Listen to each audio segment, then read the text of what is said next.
Good morning, everyone, and welcome to the Health Committee meeting for Wednesday, February 28th, 2024. It is 9:17. I am calling the meeting to order. As we gather this morning, I wish to acknowledge on behalf of committee and our community that we meet on traditional territory of the Algonquin Nation. We thank the Algonquin people and express our respect and support for their rich history. We're extremely grateful for their many and continuing displays of friendship. We thank also all the generations of people who have been careful stewards of this land for millennia. With that, Ms. Wilson, has the roll been called? Through you, Chair, yes, roll call has been taken and we have quorum. Thank you. I would invite disclosure of pecuniary interest, and if there is any, the general nature thereof, please. I see none. With that, we're going to go in, and I will note also, for those of you who may not be aware, Ms. Wilson did just this morning, there is an addendum to today's special health committee. You should have received that as an email. It is with respect to the funding application for emergency management, and that is an addendum to this report. With that, I will invite Chief Nolan to take us through the Emergency Services Department report, please. Thank you, Mr. Chair, and I do appreciate the opportunity to bring forward an addendum to today's committee. It's not a regular habit of ours. However, there are a couple of time-sensitive issues to move upon. The first being surplus vehicle disposal, and there is a resolution there, Mr. Chair. Would you like me to read that and then pause for the background? Please do, and I will get a mover and a seconder, and then we will take you through the background. Thank you, Mr. Chair. So the resolution is that County Council approve 4 County of Renfrew decommissioned 2018 vehicles to be sold to St. John's Ambulance 1, Algonquin College 1, and St. Lawrence College 2 at a purchase price of $5,000 per vehicle. Thank you. I would now seek a mover, please. Moved by Councillor Wilmer, seconded by Councillor Weir. Background, please.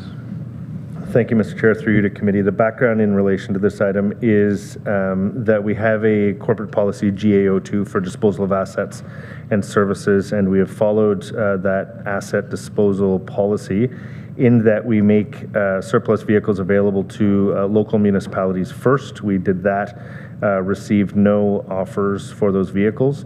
And then secondly, we retained the elements of that disposal of assets policy at the purchase price of $5,000 per vehicle, and as a result reached out to not-for-profit organizations within the area that also serve our interests as a municipality and a paramedic service in relation to the disposal of ambulances. So in that process, we reached out to Care4, Sunshine Coach, neither of which were interested. St. John's Ambulance expressed an interest in purchasing 1, Algonquin College purchasing 1, and St. Lawrence College purchasing 2. So, Mr. Chair, if there are any questions, happy to entertain those. Thank you very much. Committee, whichever amongst you are the committee, any questions or comments? I see none. I'll call the question. All in favor? That is carried. Thank you. On to item 2, please, bylaws. Thank you, Mr. Chair. On the heels of our budget being approved and the lease agreement being drafted, there's a resolution that County Council adopt a bylaw authorizing the Warden and CAO clerk to sign a lease agreement with Zoll Canada for the Zoll 1 program to acquire and operationalize 35 X-Series monitor defibrillator units to replace the existing fleet of monitor defibrillator units at an annual cost of $344,241.30. Thank you. Could I have a mover, please? Warden Emo, seconded by Councillor Murphy. Back to you, Chief Nolan. Thank you, Mr. Chair. The background on this item is that, first and foremost, this was contemplated through the budget workshops and debated and discussed at that point. This is our opportunity to move forward within the budget allocation that we've received and approved by Council to be able to move forward with a lease agreement with Zoll Canada for the replacement of our existing Striker LifePak 12, LifePak 15 units, which we have had in excess of 5 years beyond their anticipated lifespan. So we've been working through a warranty program over the past few years that had exceeded the original term. So we're pleased that both Prescott Russell and Simcoe counties have gone through both a sole source and an RFP process in terms of the lease agreement and or purchase with Zoll Canada. And what I bring before you today is to move forward with a lease agreement in accordance with our pre-approved budget to be able to refresh the use of these devices. It is a change of supplier for us. We're currently with a different company who does not have a replacement for the existing unit on the horizon. And after exhaustive research by my staff, it's believed that this unit will meet our needs. And my request is to be able to move this forward, Mr. Chair. Thank you, Chief Nolan. It is the motto, I presume, of the paramedic service to always keep things living beyond their expected lifespan. Congratulations. Any questions or comments, committee? I see none. All in favor? That too is carried. Once now, I'll draw committee's attention to the addendum. We're going to the addendum now. Back to you, Chief, for item 3, please. Thank you, sir. And for the addendum to the addendum, because it's related to today's council meeting as well, Mr. Kelly received a letter from Carolyn Mulrooney last evening, and we felt it appropriate to provide you the context that we have received confirmation from Treasury Board, Minister responsible for emergency management, confirming our successful grant application. And that grant application was for $49,600. And you'll recall this is to establish a civil defense volunteer capability within the county, complemented initially by a sandbagging machine unit to be shared amongst municipalities.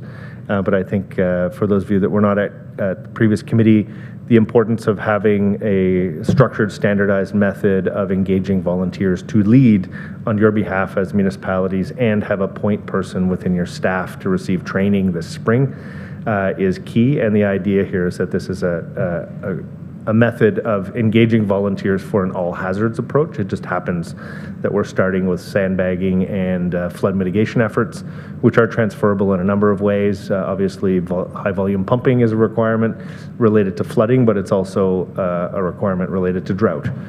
So there are many opportunities here to continue to build upon the experiences and as well the case study that was presented by Councillor Nicholson earlier last year.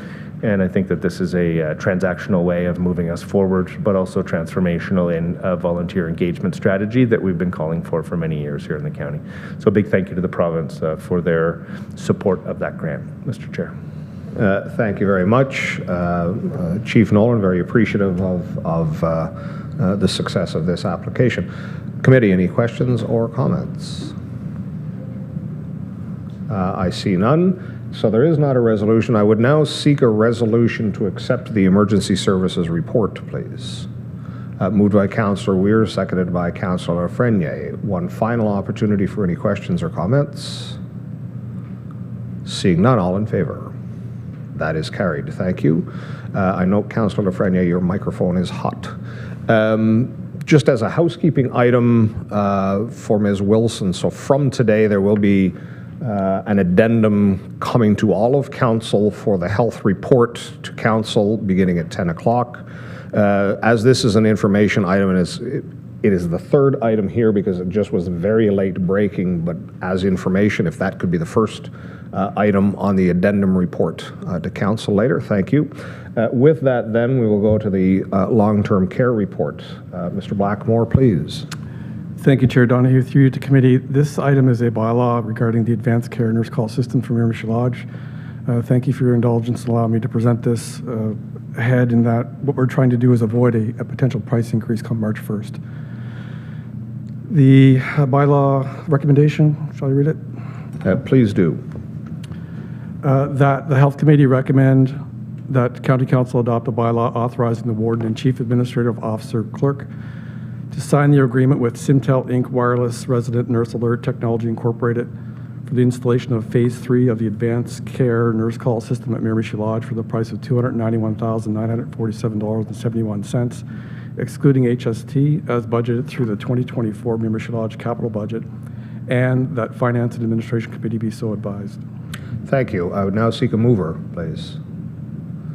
Councillor Murphy, seconded by Councillor Nicholson. Back to you, Mr. Blackmore, for the background. Thank you, Chair. Through the committee, background. Over the last 2 years, Miramichi Lodge has completed 2 of the required 3 phases to upgrade the nurse call system.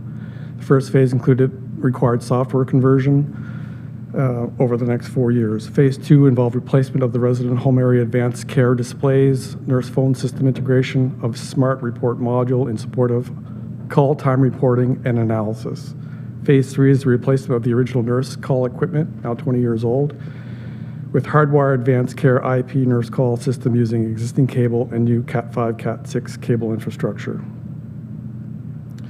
The cost for removal and installation of the new advanced care IP hardware nurse call system is $291,947.71, excluding HST. The 2024 Miramichi Lodge capital budget included $315,000 for this upgrade. Simtel Inc. Wireless Resident Nurse Alert Technology Incorporated was the original installer of the equipment in 2005. The new equipment is a proprietary system requiring their software to run diagnostic and change hardware. The agreement is attached as Appendix LTC-1. Corporate Policy GA01, Procurement of Goods and Services, Article 22.1C, supports that where only one source of supply would be acceptable and/or effective due to compatibility or safety and liability concerns. The requirement for competitive bid, solicitation for goods, services, and construction may be waived under joint authority of the appropriate director and the Chief Administrative Officer. The Chief Administrative Officer and Director of Long-Term Care support the sole purchasing of Phase 3 Advanced Care Nurse Call System from Simtel Inc. Wireless Resident Nurse Alert Technologies Incorporated. The value of this contract requires approval of County Council. Thank you very much for that, Mr. Blackmore. I will note that even inclusive of the net HST, that the tendered or offered price is still almost $18,000 under the budgeted, so very pleased at that. Any questions from committee? Seeing none, all in favor? That is carried. That was the only item of business for the Long-Term Care Department. I now seek a resolution to accept the Long-Term Care Department report, please. Councillor Wilmer, seconded once again by Councillor Lafreniere. Just a moment's hesitation. I do apologize to those joining us virtually. All in favor? That is carried. Thank you. With that, I'll go back to the top. Is there any new business? There was no closed meeting at the time of mailing. Mr. Kelly, does that remain so? It does remain so. He has indicated the date of our next meeting shall be 168 hours from now. With that, I'd now seek a motion to adjourn, please. Moved by Councillor Wilmer, seconded by Councillor Weir. All in favor? That is carried. Thank you.